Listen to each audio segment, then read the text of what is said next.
Hello everyone and welcome to Reviews That Don't Matter with Jessica Hitt. My name is Jessica Hitt, and on today's episode, since there is the news that there might be an Accountant 2, I thought I'd sit down, watch, and review The First Accountant. Or The Accountant, the first movie. When this movie came out last fall, I was actually really excited to see it, and then I was so ready, and I just ended up not going to see movies around that time. I got really bogged down at work. I was working about 50 hours a week, and I was basically just sleeping when I was at home. So I did not get the chance to see it, which I was really bummed out about. But you know, HBO Now is great, gives you a lot of great movies to watch. A little bit better than the Netflix variety, but you do pay more, of course. But you know, gotta get that Game of Thrones. Also, I'm a big fan of Ben Affleck. I've always been a big fan of Affleck. I remember when he was hired to do Batman, and so we got, you know, Batflix for the first time. I was actually totally fine with it, and I was defending him against all my friends who thought he was going to be terrible. I had faith. And you know what? I love Jon Bernthal because he was in Walking Dead, and he was one of my favorite characters in the first 2 seasons before they killed him off. But you know, kind of had to die. Really did. Anna Kendrick was in this as well, and I like Anna Kendrick quite a bit, but I was a little concerned about her casting because I was like, oh, I swear if they try to pair her with Ben Affleck, I just like, it's not really for me. I just thought that was weird. I don't know why exactly. Maybe the age difference felt a little strange to me, or the fact that he's ginormous and she's like a tiny person, and that was just a weird juxtaposition. And the main cast gets rounded off with J.K. Simmons, who I'm a big fan of, and also he's going to be playing Commissioner Gordon in the new Batman movie, or Justice League as well. Who knows what's going on with the Batman movie. And then you have Cynthia Addai-Robinson, who played Amanda Waller, not in the Suicide Squad movie, but in Arrow. And I really enjoyed her in that. I thought she was great in that. So I was kind of excited to see what she would do on the big screen, because I haven't seen her in a movie. Overall, I enjoyed the movie. I didn't love the movie, and I can't quite put my thumb on why I didn't love the movie. I guess there were parts of it that I really loved, like that I thought were super smart and super funny, and then there are other parts that just seemed to drag on for too long. I thought the acting was really great in this, and you know, the whole thing with Anna Kendrick and Ben Affleck's characters kind of developing this romantic interest in each other, it happened. I'm really tired of that happening in every movie, and maybe I'm watching the wrong movies. Maybe there's a lot of movies where they have 2 leads, a male and a female, that don't get together, you know, or don't have any interest in getting together, and they just, you know, become really good pals. I want a movie like that. I feel like that would be way more surprising and more intriguing than having an on-screen romance, in my opinion. Also, I just like, both of them together just didn't fit for me.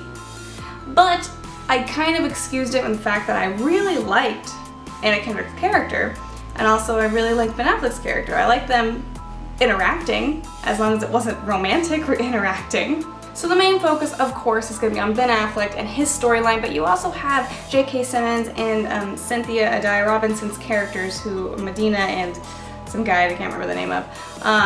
They are kind of like cops in a way. It's more than that, but they are investigating him, trying to figure out who he is, because he's this kind of like mystery man that no one can really track down. And so it's interesting to see how Ben Affleck's character, Christian Wolff, has sort of had this interacting timeline with J.K. Simmons' character. I think it's also interesting the fact that they never fully meet face to face. Like, really the investigation never gets to him as a person. It gets to his house, but it doesn't, like, there's no showdown between the 2 of them, which I think would be interesting in a sequel if they bring back all of the main characters. Also, you have the voice on the phone, which is like some foreign lady, I think she's British or something, and you know nearly nothing about her. You don't know how she's gotten in contact with Christian Wolff, or you find out J.K. Simmons and Medina's character, and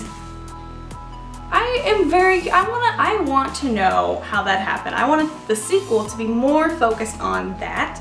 But I think the real standout in this entire movie is Jon Bernthal. I loved him in this movie. I thought he was really dynamic and fun to watch, as well as being really kind of chilling because he was so intimidating. And even though I saw the twist at the end coming from a mile away, like, I thought that was so easy to see what was gonna happen. I don't know if they meant it to be that easy. I don't know if they were like, oh, this is gonna be the big reveal at the end. I saw it from the moment he was on screen. And I was a little annoyed that it felt so easy to kind of figure out what was going on with that, but I thought the scene where they revealed it was so good that I forgave it. I loved the scene with Jon Bernthal and Ben Affleck as their characters. I thought they have great chemistry, and if he does not return for the sequel, because right now they're just saying that Ben Affleck is in talks to join the sequel, I will be so mad. It is such a missed opportunity, and I know Jon Bernthal is very busy as the Punisher and a whole bunch of stuff kind of lined up, but he has to make room for the Accountant too, because he's my favorite character in that whole movie, and I think that it would be a damn shame if he could not come back for the sequel. And you know what I'm kind of realizing right now as I'm kind of like talking this through, is I'm talking a lot about the characters, who I love the characters, I love the acting, I like the sort of character development that was through this movie, but I'm not speaking anything about the plot, mainly because it's a bit forgettable. And maybe that's why I wasn't so crazy about this movie. Like, it's enjoyable, but I don't love the movie. And maybe that's why, is because the plot, like, it was a good plot, it was a solid plot, but it wasn't so interesting to where, like, my mind kind of went off in different places when I was watching it. There were a couple scenes that I felt like were a little too long, a little too much talky-talky, and I love dialogue. I'm a big fan of dialogue. But sometimes it felt like the dialogue wasn't needed. Not very often, but occasionally. So I think the thing that I'd be looking forward to seeing in the sequel, obviously, is characters, but I'd like to see how they can make a story and a plot that isn't a retread of the first one, but is more interesting and more dynamic. But you know, that's just my opinion. I know a lot of people who really, really love this movie, and I know that there were some talks when it first came out that it could be a possible franchise. I don't really need a franchise in this, but a sequel would be nice. But you know what, that sequel's fantastic. I'd want a third one, so you know, let's just make it a franchise. Well, why not? Everything's a franchise these days. Okay, everybody, that is my review of The Accountant. What did you think of the movie? Comment down below. Also, like the video if you like the review, and subscribe. I make videos Monday, Wednesday, Friday, all review videos. Every once in a while I throw in a sketch if I'm feeling creative, which is not very often, so it's mostly reviews. I will see you guys on Friday. Bye!